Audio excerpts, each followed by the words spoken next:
J'accuse Macron, son gouvernement et tous les pseudo-experts. Et je demande qu'ils soient jugés par les Français pour les conséquences de leurs actes. Quelque chose que je trouve extraordinaire, là, dans la crise du coronavirus, c'est vraiment pour quelque chose qui s'applique à la France.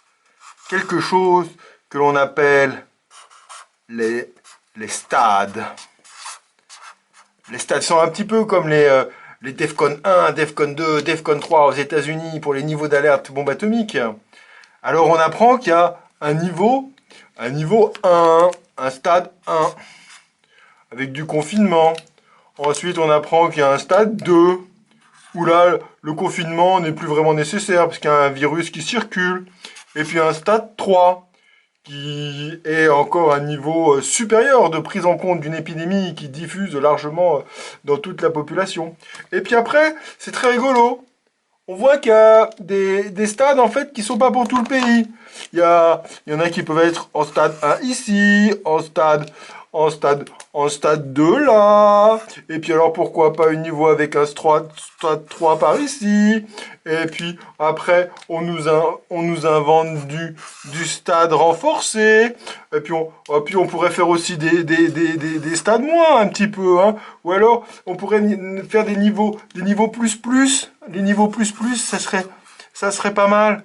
Comme ça serait plus flexible.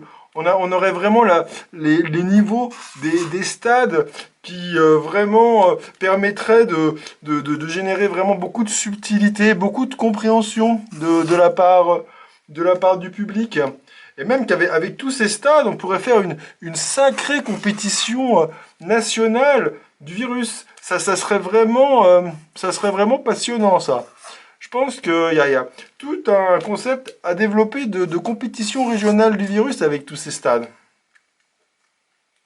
J'avoue que le jour où on a commencé à m'expliquer comment est-ce qu'on travaillait en épidémiologie, c'était il y a 3 semaines, j'ai eu du mal à comprendre. Le deuxième stade, nous y serons si nous voyons apparaître en plusieurs points du territoire national des grappes de cas. Les spécialistes appellent cela des clusters.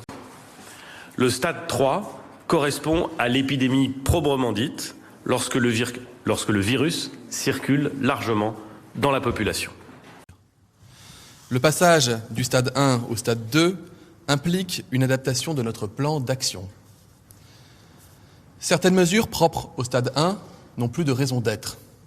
Le virus ne vient plus seulement de Chine ou des régions orange d'Italie, il circule déjà. Il n'y a plus vraiment de raison de confiner des personnes qui reviendraient de zones que nous avions classées en orange. Donc je crois qu'il ne faut pas chercher à comprendre de raisons particulières qui pourraient justifier qu'on ait pu passer du stade 1 au stade 2. Le stade 1, c'est le stade au cours duquel on met tout en œuvre pour empêcher le virus d'entrer sur le territoire national. Nous l'avons connu avec succès pendant plusieurs semaines. Le stade 2, c'est le stade au cours duquel le virus circule sur le territoire, c'est-à-dire que les gens peuvent se contaminer en France, mais où on a encore ce qu'on appelle des chaînes de contamination, ça veut dire que les patients sont liés les uns aux autres. C'est le cas pour les 3/4 des patients encore aujourd'hui. Le stade 3, c'est le stade de l'épidémie, c'est le stade au cours duquel vous faites le constat que le virus circule. Nous sommes au stade 2. Si nous devons passer au stade 3, je le dirai aux Français, comme je l'ai dit lorsque nous sommes passés au stade 2. J'avoue que le jour où on a commencé à m'expliquer comment est-ce qu'on travaillait en épidémiologie, c'était il y a 3 semaines, j'ai eu du mal à comprendre. Mais au début, on est sur des mesures très individuelles.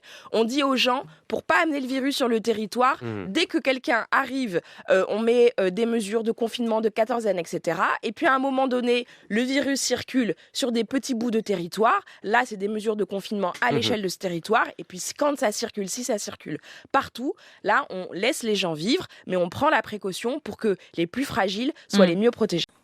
Nous sommes donc toujours dans un stade 2 qui se caractérise par plusieurs cas groupés répartis sur le territoire. Les zones où circule activement le virus sont bien identifiées. Pour 3 cas sur 4, nous connaissons la chaîne de transmission. Et à partir de combien de cas de malades on passe au stade 3 ? En fait, c'est de l'observation épidémiologique. Donc, c'est d'abord une augmentation de l'incidence. On pourrait tout simplement calculer l'incidence par territoire, mais c'est surtout le fait que la diffusion devient totalement autochtone, qu'on n'a plus de regroupement de cas très clairs, qu'on n'a plus de chaînes de transmission expliquées, qu'on n'a plus d'explications liées à des voyages, qu'on n'a plus cette capacité de tracer les contacts entre les personnes. Aujourd'hui, on reste majoritairement avec ces explications, mais il y a des territoires où le virus commence à circuler activement, et à partir du moment où le territoire national a ce type de situation, on se retrouve à ce moment-là avec cette définition. Pour l'Oise et le Haut-Rhin, et pour l'instant pour eux seuls, qui sont les 2 départements les plus concernés, nous annonçons ce soir un renforcement des mesures qui limitent les contacts. La fermeture à compter de lundi matin et pour 15 jours des crèches, maternelles, collèges et lycées. On est embêtés, même si c'est une bonne nouvelle. Je pense qu'ils auraient dû la prendre depuis, quand ils ont su qu'il y avait autant de monde. La participation, voilà, ils auraient dû faire ça depuis longtemps. Et c'est une très bonne chose. Vous avez d'abord des fragments, des bouts de territoire français où il n'y a pas de virus.